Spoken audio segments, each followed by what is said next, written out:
La dama pálida. Capítulo 3. Los dos hermanos. A partir de aquel momento quedó establecida mi residencia en el castillo, y a partir de aquel momento también dio comienzo el drama que voy a contaros. Los dos hermanos se enamoraron de mí, cada uno con sus propios matices de temperamento. Kostaki me confesó al día siguiente que me amaba y declaró que yo sería suya y de nadie más, y que me mataría antes de que yo perteneciera a cualquier otro. Grigoriska no dijo nada de ello, pero me rodeó de cuidados y de atenciones. Para complacerme puso en práctica todos los medios de una refinada educación, todos los recuerdos de una juventud pasada en las más nobles cortes de Europa. Pero, no era algo difícil, pues al primer sonido de su voz había sentido que esa voz acariciaba mi alma, y a la primera mirada de sus ojos había sentido que esa mirada penetraba hasta mi corazón. Al cabo de 3 meses, Kostaki me había repetido 100 veces que me amaba, y yo lo odiaba. Al cabo de 3 meses, Grigoriska todavía no me había dicho ni una sola palabra de amor. Y yo sentía que cuando él lo desease sería totalmente suya. Kostaki había dejado sus correrías, no salía del castillo. Había cedido temporalmente el mando a una especie de lugarteniente que de vez en cuando venía a pedirle órdenes y desaparecía al punto. También Esmeralda, que me quería con una amistad apasionada, cuyas expresiones me atemorizaban. Protegía a todas luces a Kostaki y parecía estar más celosa de mí de lo que lo estaba él.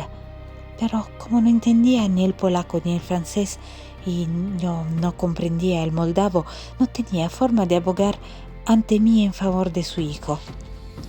Pero había aprendido a decir en francés 4 palabras que me repetía siempre cuando posaba sus labios en mi frente. Kostaki ama a Jadwiga. Un día me enteré de una noticia terrible y que era el colmo de mis desdichas. Los 4 hombres que habían sobrevivido al combate habían sido puestos en libertad y regresado a Polonia, dando su palabra de que uno de ellos, antes de 3 meses, regresaría para traerme noticias de mi padre.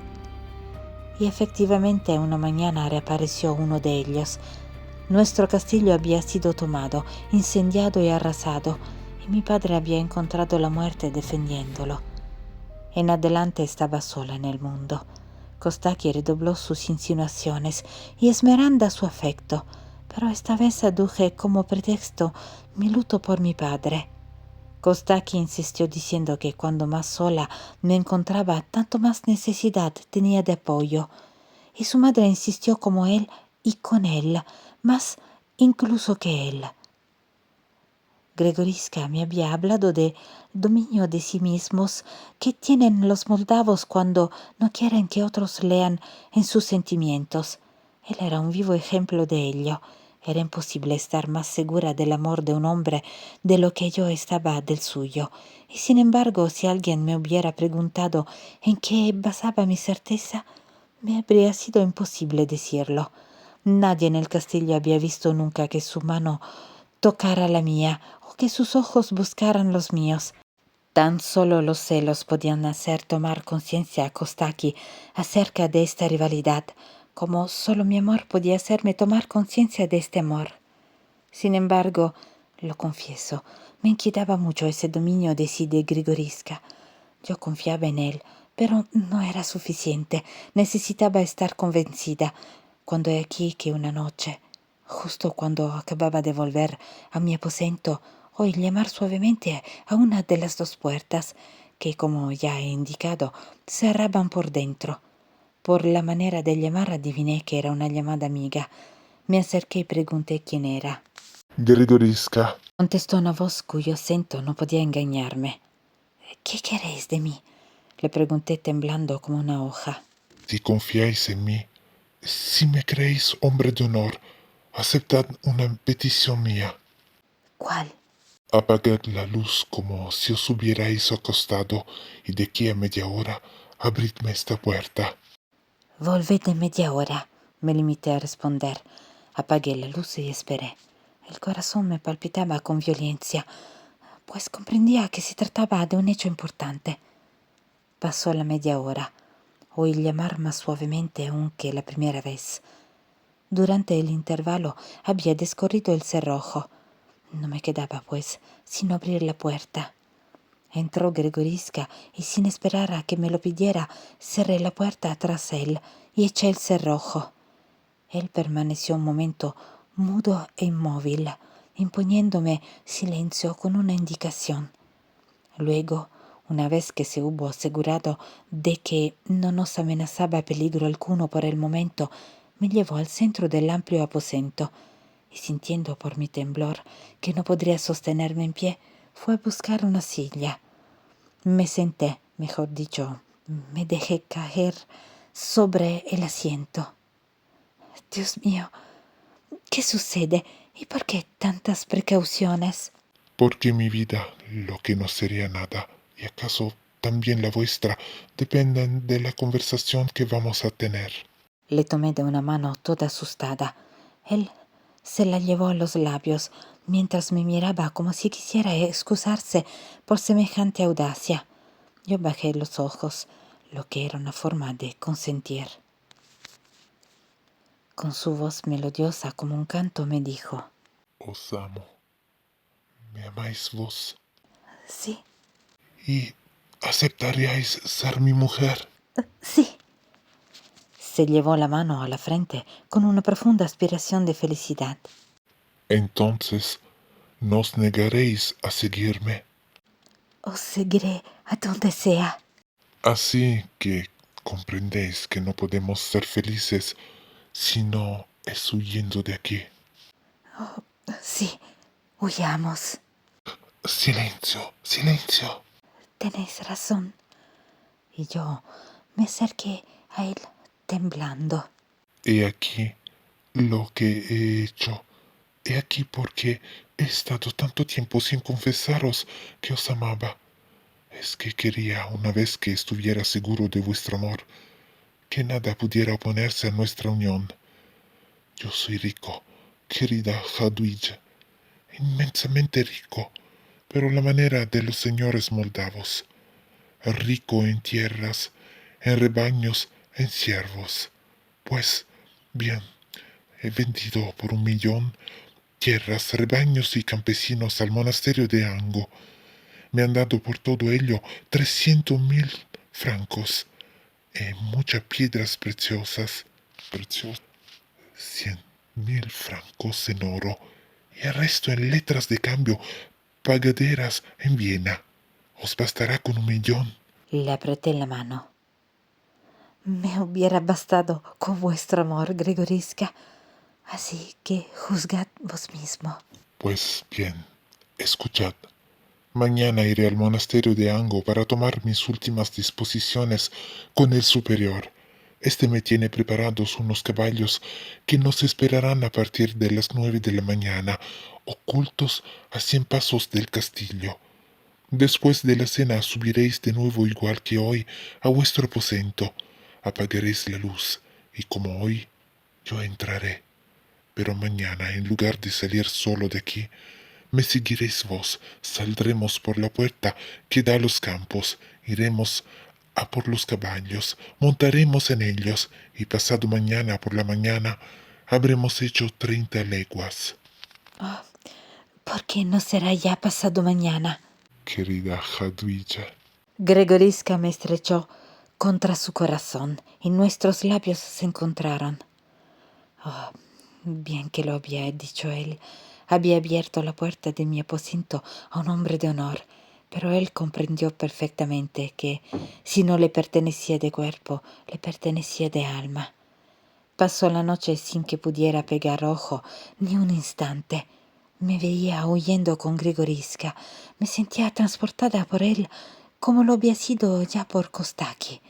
Solo que esa carrera terrible, espantosa, fúnebre, se trocaba ahora en un dulce y delicioso aprieto al que la velocidad añadía también su parte de goce, pues la velocidad es un placer en sí misma. Despuntó el día, bajé. Me pareció que había algo más sombrío, aun que de ordinario, en la manera en que Kostaki me saludó. Su sonrisa no era ya una ironía, sino una amenaza. En cuanto a Esmeralda, me pareció la misma que de costumbre. Durante el almuerzo, Gregoriska pidió sus caballos. Pareció que Kostaki no prestase la menor atención a aquella orden. Hacia las 11, Gregoriska se despidió, anunciando que no estaría de vuelta hasta el atardecer y rogando a su madre que no le esperase para comer. Luego se volvió hacia mí y me rogó que tuviera bien admitir sus disculpas. Salió. La mirada de su hermano le siguió hasta el momento en que dejó la estancia. En ese instante sus ojos echaron tales chispas de odio que me estremecí. Podéis imaginaros con qué inquietud pasé aquel día. No había confiado a nadie nuestros planes. A duras penas me atreví a hablarle a Dios de ellos en mis oraciones. Y tenía la impresión de que todos estaban al tanto de ellos, que cada mirada que se ponía en mí podía penetrar y leer el fondo de mi corazón. La comida fue un suplicio, sombrío y taciturno. Kostaki hablaba raramente. Esta vez se limitó a decir 2 o 3 palabras en moldavo a su madre, y cada vez el acento de su voz me provocó un estremecimiento. Cuando me levanté para subir a mi aposento, Esmeralda, como de costumbre, me abrazó, y al hacerlo, repitió aquella frase que desde hacía ya 8 días no había vuelto a salir de su boca. Kostaki ama a Jadwiga. Esta frase me persiguió como una amenaza. Una vez en mi aposento me parecía que una voz fatal me susurrase al oído. Kostaki ama a Jadwiga. Ahora bien, el amor de Kostaki, me lo había dicho Grigoriska, equivalía a la muerte. Hacia las 7 de la tarde, y como el día comenzaba a declinar, vi a Kostaki atravesar el patio. Se volvió para mirar hacia mi lado, pero yo me eché hacia atrás para que no pudiera verme. Estaba inquieta, pues durante todo el tiempo en que la posición de mi ventana me había permitido seguirle, lo había visto dirigirse hacia las caballerizas.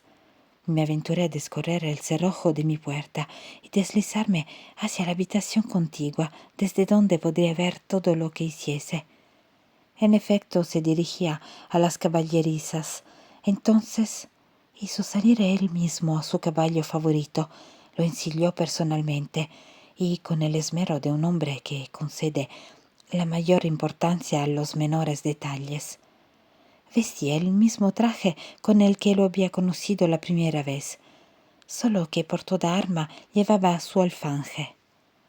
Cuando hubo ensillado el caballo, dirigió sus ojos una vez más a mi aposento. Luego, al no verme, saltó sobre la silla, mandó abrir la misma puerta por la que había salido y por la que debía regresar su hermano, y se alejó al galope en dirección al monasterio de Ango. Entonces mi corazón se encogió de una manera terrible. Un presentimiento fatal me decía que Kostaki iba al encuentro de su hermano. Me quedé en aquella ventana mientras pude distinguir aquel camino que a 1/4 de legua del castillo hacía un recodo y se perdía al comienzo de un bosque. Pero la noche se volvía cada momento más cerrada y el camino no tardó en desaparecer totalmente de mi vista. Seguí en la ventana. Finalmente mi inquietud por su propio exceso me devolvió las fuerzas, y como era evidente, abajo en la sala donde debía recibir las primeras noticias de uno o del otro de los 2 hermanos, bajé. Mi primera mirada fue para Esmeralda. Por la serenidad de su rostro comprendí que no sentía ningún recelo. Daba sus órdenes para la cena como de costumbre, y los cubiertos de los 2 hermanos estaban en su sitio. Yo no me atreví a preguntar a nadie. Por otra parte, ¿a quién hubiese podido preguntar? Nadie en el castillo, a excepción de Kostaki y de Gregoriska, hablaba ninguna de las dos únicas lenguas que yo sabía. Al menor ruido me estremecía. Normalmente era a las 9 cuando nos sentábamos a la mesa para cenar. Yo había bajado a las 8:30 y seguía con la mirada el minutero, cuya marcha era casi visible en la amplia esfera del reloj. La aguja viajera rebasó la distancia que la separaba del cuarto. Sonó el cuarto. La vibración resonó sombría y triste.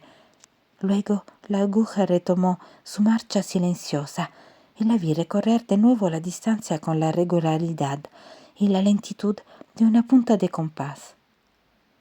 Unos minutos antes de las 9 me pareció oír el galope de un caballo en el patio. Esmeralda también lo oyó, pues volvió la cabeza del lado de la ventana, pero la noche era demasiado espesa para que ella pudiera ver. Si ella me hubiese mirado en aquel momento, seguro que habría podido adivinar lo que pasaba en mi corazón.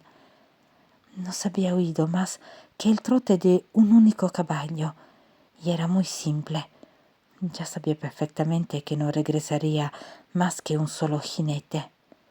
Pero, ¿cuál? Unos pasos resonaron en la antecámara. Estos pasos eran lentos y parecían muy titubeantes. Cada uno de estos pasos parecía pesar sobre mi corazón. Se abrió la puerta y vi en la oscuridad dibujarse una sombra. La sombra se detuvo un momento en la puerta. Yo tenía el corazón en vilo. La sombra avanzó y a medida que entraba dentro del círculo de luz, yo respiraba. Reconocí a Gregoriska. Un instante de duda más y mi corazón se hubiera roto. Reconocí a Gregoriska, pero pálido como un muerto. Nada más verle, sentía que algo terrible acababa de pasar. ¿Eres tú, Kostaki?, preguntó Esmeralda. No, madre. Respondió Gregoriska con una voz sorda. Ah, aquí estáis, dijo ella. ¿Y desde cuándo vuestra madre debe esperaros? Madre mía, no son más que las 9. Dijo Gregoriska echando una mirada al péndulo. Y en ese momento, en efecto, dieron las 9. Es cierto, dijo Esmeralda. ¿Dónde está vuestro hermano? A mi pesar pensé que era la misma pregunta que Dios había hecho a Caín. Gregoriska no respondió. ¿Nadie ha visto a Kostaki?, preguntó Esmeralda. El vatar o mayordomo se informó a su alrededor. A eso de las 7 el conde ha ido a las caballerizas, ha ensillado su caballo él mismo y ha tomado el camino de Ango. En ese momento mi mirada se cruzó con la de Gregoriska. Yo no sabía si era una realidad o una alucinación, pero me pareció que había una gota de sangre en medio de su frente. Llevé lentamente mi dedo a mi propia frente, indicando el lugar donde creía ver esta mancha. Gregoriska comprendió, tomó su pañuelo y se secó. Sí, murmuró Esmeralda. Se habrá encontrado algún oso o algún lobo y se habrá divertido en perseguirlo. Por eso es por lo que un niño hace esperar a su madre. ¿Dónde lo habéis dejado, Gregoriska? Decid. Madre mía, mi hermano y yo no hemos partido juntos. Respondió Gregoriska con una voz emocionada, pero firme. Está bien, dijo Esmeralda. Que sirvan, sentaos a la mesa y que cierren las puertas. El que se quede fuera pasará la noche fuera. Las 2 primeras partes de esta orden fueron ejecutadas al pie de la letra. Esmeralda ocupó su lugar, Gregoriska se sentó a su derecha y yo a su izquierda. Acto seguido los servidores salieron para cumplir la tercera, es decir, para cerrar las puertas del castillo. En aquel momento se oyó un gran ruido en el patio y un criado completamente trastornado entró en la sala diciendo: Princesa, el caballo del conde Kostaki acaba de entrar en el patio, solo. y todo cubierto de sangre. ¡Oh! Murmuró Esmeralda, alzándose pálida y amenazadora. Así es como regresó un atardecer el caballo de su padre. Dirigí mi mirada hacia Gregorisca. Ya no estaba pálido, sino lívido. En efecto, el caballo del conde Cropoli había entrado un atardecer en el patio del castillo, totalmente cubierto de sangre, y una hora después los servidores habían encontrado y traído el cuerpo cubierto de heridas.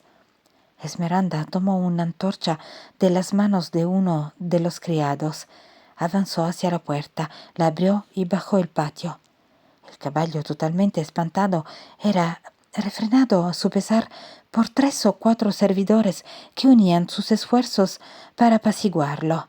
Esmeralda se adelantó hacia el animal, miró la sangre que manchaba su silla y reconoció una herida en la parte alta de su testuz.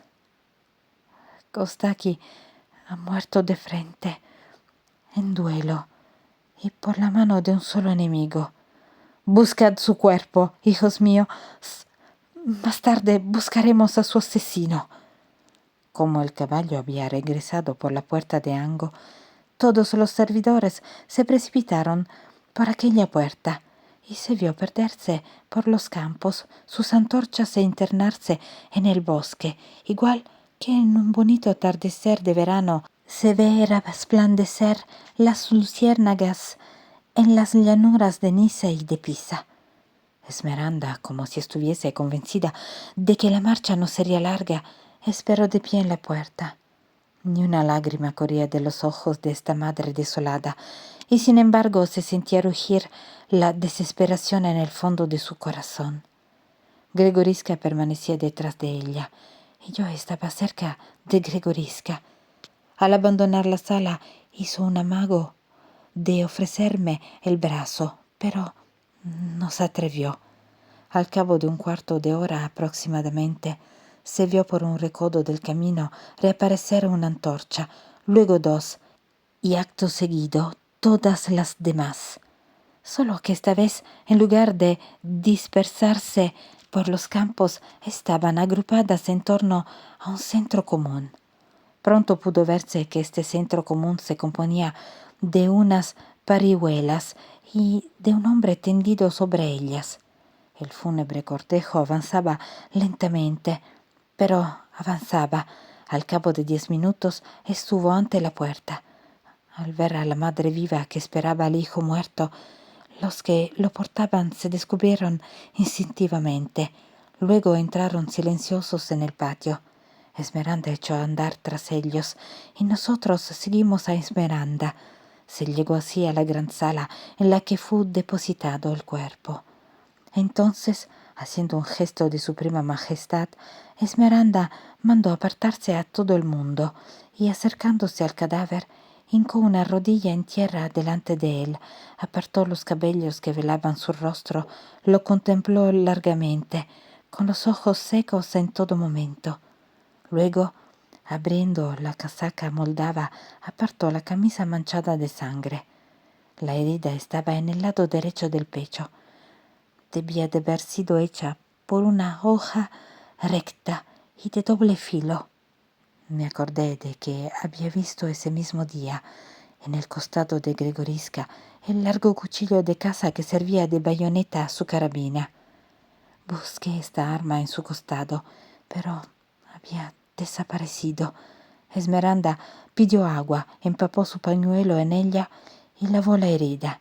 Una sangre fresca y pura enrojeció los labios de la herida. El espectáculo que tenía antes mis ojos presentaba un no sé qué de atroz y de sublime al mismo tiempo. Aquella amplia estancia ahumada por las antorchas de resina, esos rostros bárbaros, esos ojos relucientes de ferocidad, esas costumbres extrañas, esa madre que calculaba a la vista de la sangre todavía caliente cuánto tiempo hacía que la muerte le había arrebatado a su hijo. Ese gran silencio, solo interrumpido por los sollozos de esos bandidos, cuyo jefe era Kostaki, todo ello Repito, era atroz y sublime de ver. Finalmente Esmeralda acercó sus labios a la frente de su hijo, y acto seguido, tras levantarse y echarse hacia atrás las largas trenzas de sus blancos cabellos que se habían desprendido, dijo: «Gregoriska». Gregoriska se estremeció, meneó la cabeza y abandonando su atonía repuso: Sí, madre. «Venid aquí, hijo mío, escuchadme». Gregoriska obedeció, estremeciéndose, pero obedeció. A medida que se acercaba al cuerpo, la sangre brotaba de la herida, más copiosa y más bermeja. Por fortuna Esmeralda no miraba ya de ese lado, pues a la vista de aquella sangre acusadora no hubiera tenido ya necesidad de buscar quién era el asesino. Gregoriska, bien sabes que Kostaki y tú no os tenéis ningún aprecio. Sé perfectamente que tú eres Waivadi por parte de padre y él Cropoli por parte del suyo. Pero por parte de vuestra madre sois los dos Brankovan. Sé que tú eres un hombre de las ciudades de Occidente y él un hijo de las montañas orientales. Pero por el seno que os trajo al mundo a ambos, sois hermanos. Pues bien, Gregoriska, quiero saber si vamos a llevar a mi hijo al lado de su padre sin que el juramento haya sido pronunciado, si puedo llorar tranquila por fin, como una mujer, pudiendo confiar en vos, es decir, en un hombre, para el castigo. Decidme el nombre del asesino de mi hermano, señora, y solo tenéis que darme una orden. Os juro que antes de una hora, si así lo exigís, habrá dejado de vivir. Jurad, Gregoriska, jurad, so pena de mi maldición. ¿Entendido, hijo mío? Jurad que el asesino morirá, que no dejaréis piedra sobre piedra de su casa, que su madre, sus hijos, sus hermanos, su mujer o su prometida perecerán por vuestra mano. Jurad, y al hacerlo, que la ira del cielo caiga sobre vos si faltáis a este sagrado juramento. Si faltáis a este sagrado juramento, someteos a la miseria, a la execración de vuestros amigos, a la maldición de vuestra madre. Gregoriska extendió la mano sobre el cadáver. Juro que el asesino morirá. A este extraño juramento, y cuyo verdadero sentido solo el muerto y yo tal vez podíamos comprender, vi o creí ver producirse un prodigio espantoso. Los ojos del cadáver se volvieron a abrir y se clavaron en mí, más vivos de lo que los había visto jamás, y sentí como si ese doble rayo hubiese sido palpable, penetrar un hierro candente hasta mi corazón. Era más de lo que podía soportar y me desvanecí. No olvides suscribirte y darle like al video.